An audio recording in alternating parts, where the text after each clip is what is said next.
So as a gamer myself who loves this industry, I don't necessarily think that it's controversial to say that this industry has so many problems. It's in crisis mode at this point. You have developers with no job stability whatsoever. Big companies like Microsoft keep swallowing up smaller studios and then closing them down. Crunch is becoming all too common. There's little to no unionization and thus no collective bargaining and worker rights.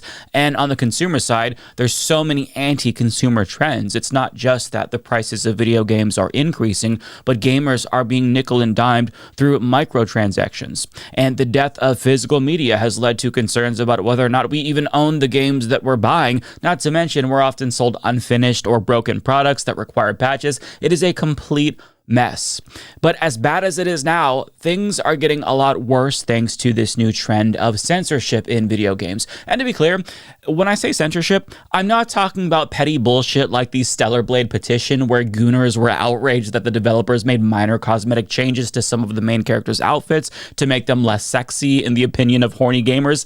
And having just finished the game myself, I can assure you that there is no shortage of scantily clad outfits for Eve. So this was much ado about nothing, and the gooners won the battle that they were fighting. Great game, by the way, that bullshit aside, but that's not the kind of censorship that I'm talking about here. I'm talking about puritanical anti-porn advocacy groups pressuring payment processors to get games removed from storefronts. This is what happened over the summer. An Australian advocacy group called Collective Shout launched a campaign to get Visa and MasterCard to pressure storefronts like Steam and itch.io to remove adult-themed games from their stores.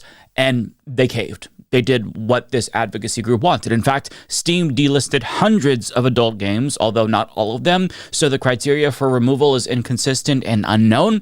But as we've learned over the last 8 months, when you give authoritarians an inch, they take a mile. So that wasn't the end of the censorship crusade with regard to games. And as Patricia Hernandez of Polygon reports, despite playing nice with payment processors, Steam's still getting pushed around by them. Nowhere is this more evident than with PayPal's decision to pull out of a swath of countries who do business on Steam, which it directly attributes to the wider Visa and MasterCard adult games debacle. And it's getting even worse. Hernandez continues, more recently, the fight against censorship has transitioned from dealing with games that were already greenlit by Valve and on sale to nipping their prospects in the bud. The developer behind a video game called Heavy Hearts say they were recently informed that their application for Steam Early Access was rejected by Valve because the company could no longer support the model for games with mature themes. But this isn't an isolated incident. Hernandez goes on to explain that the developers behind the RPG, The Restoration of Aphrodisia, was also denied entry into Steam's early access program, even though they're following Steam's own guidelines. And one might think that maybe this just applies to early access games, which for those who don't know, those are unfinished products consumers can essentially beta test. But that's not what this is about, because they've accepted other adult-themed games into the early access program before. So Hernandez says that this is an indication that it's a new change in Steam's policy. But it gets so much worse because Hernandez continues, in August, one anonymous Steam game developer went viral after posting on Reddit claiming that PayPal was withholding £80,000 in earnings made from programming an adult game on Steam, allegedly after the payment processor discovered the nature of the unnamed game. The developer says they were told they'd violated PayPal's terms of service and have since spent weeks trying to recover the money. What makes this situation particularly painful is that the game developer resorted to PayPal after having issues with regular banks, which forced them to find alternate means of doing business online. So we've reached a point where financial institutions and PayPal are acting as de facto moral police, basically, choosing to reject business with this UK developer who hasn't broken any laws because they're presumably worried about astroturfed backlash from advocacy groups. That is horrifying. And to add insult to injury, thanks to the UK's Online Safety Act, Steam is now subject to the country's age verification laws, which means that consumers have to jump through extra hoops just to purchase adult content that hasn't already been removed from the platform, which is legal, mind you. And as age verification laws become more common here in the United States, this change could soon affect us here. Now, I recently did an entire breakdown on age verification laws and why they're bad, and I would implore you to check that out. But let me just say, I'm not personally affected by this directly. I've never played a Gooner game, Stellar Blade aside, but I don't think that that counts. So I'm not going to lose any sleep if I can't play MILF Simulator 3 or whatever. But it's not like I don't have a horse in this race, because I do. In fact, we all do. What we're witnessing is a sort of censorship mission creep where it starts with one thing and then quickly expands to other things. And I also believe that adults should just have access to adult content because I believe in freedom. But if games with adult content are persona non grata all of a sudden, like, where exactly do you draw that line? What about Grand Theft Auto, for example, a game that's not about sex per se, but it still features sexual content, much like movies and TV shows do. Does the same logic apply to games like that? Could they get delisted? Well, guess what? That's already the plan, believe it or not, because per Polygon, quote, Collective Shout, the group which most publicly claimed responsibility for alerting payment processors of problematic material on Steam, ultimately intends to get games like Grand Theft Auto pulled from shelves. Already, a leader of the group has admitted that it does not see the actual legality of a game as the determining factor in whether it should be allowed to exist. Instead, it more broadly wants to push against any games that feature, quote, violence against women with little care for the context of the content. So you see where this is going. Oh, well, we think that this is bad, so we should get it banned. I don't like this or that, drug content, LGBTQ plus content. So let's all pressure payment processors into removing all the games that we don't like until there's none left. This is absurd. Now, in GTA 6, one of the protagonists is a woman. So when you inevitably get into a fight with the male character, will they use that as evidence that the game is encouraging violence against women? Who knows what their standards are, but these authoritarian pricks want to be able to control what we're able to play. But a AAA game like GTA is probably much safer than smaller indie titles whose developers don't have the means to defend themselves against these kinds of campaigns. But that doesn't mean that a company like Rockstar still won't feel inclined to self-censor so that way they avoid additional scrutiny. Perhaps, something in the game that is a little bit over the line or goes too close to the line gets removed because they're worried about what would happen if they allow it to go forward. Perhaps other developers and artists just stop pushing the boundaries altogether in order to comply with draconian crackdowns on anything deemed too adult. And I use air quotes because, adult is subjective. There's a Christian nationalist movement in the United States that's using this logic of adult content to erase queer people out of existence. They believe that any and all LGBTQ plus content is inherently adult. In fact, in Project 2025, the goal is to attach the explicit adult label to trans people so that way them just being trans in public is tantamount to indecent exposure, which could get them arrested for simply existing. And on the subject of Project 2025, even though there's no evidence that Collective Shout has ties to them, well, as Sam Woods pointed out in an August 8th article for The Gamer, this crackdown on adult-themed video games could be a wider consequence of Project 2025, which is a reasonable assumption given how one of the architects of Project 2025, Russell Vaught, who's now Trump's OMB director, admitted that even though their strategy is to ban porn altogether, they wanted to accomplish that same goal in a more indirect way, because obviously that's going to offend less people. But don't take it from me. Let's hear it straight from the horse's mouth. That when I talk about 50-year issues that we've lost because we didn't have the right framing, that's one of them. Our view is we've got to have a culture that values babies and the life that's created and is focused on the birth rates and makes them a positive good as opposed to a burden. Mm-hmm.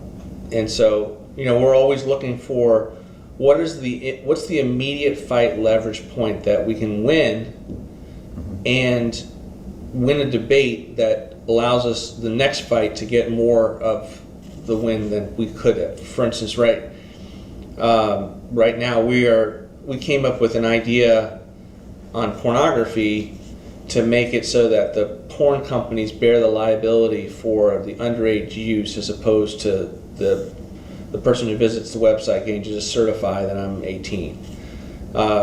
And we've got a number of states that are passing this, and what happens is the porn company then says, we're not going to do business in your state, which of course is entirely what we were after. Right? So we're doing it from the back door. We're starting with the kids, and then we'd have a national ban on pornography if we could, right? So we would have, the porn companies being investigated for all manner of human rights abuses.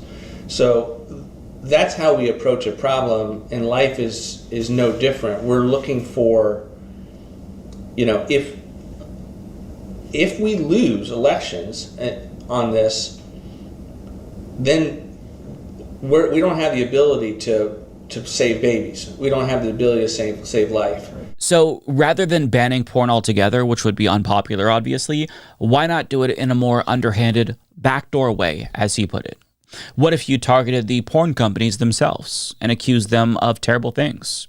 Why not target the platforms that do business with porn companies that allow them to exist while you're at it? You see where I'm going with this?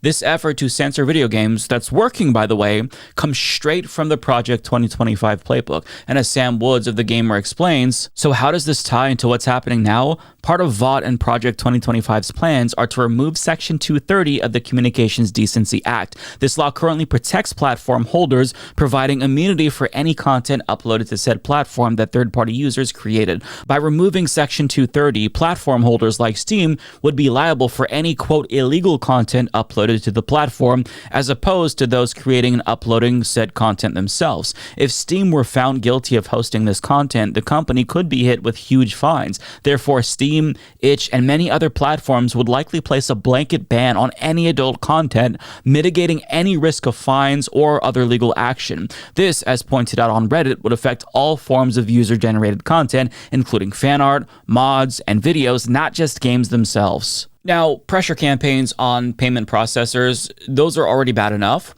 But if Section 230 is repealed, which Trump supports, by the way, he's called for this before, life on the internet as we know it would cease to exist. The internet as we know it arguably exists because of Section 230. So getting rid of that would fundamentally transform the internet in draconian ways. Online free speech would almost certainly be limited on websites that rely exclusively on user-generated content like YouTube, Reddit, and others. In other words, gaming is just one of many avenues Christian nationalists are pursuing to take away our freedoms. So we are entering dangerous territory here, and adult-themed video games, that's just the tip of the iceberg. But the silver lining is that gamers are paying close attention now.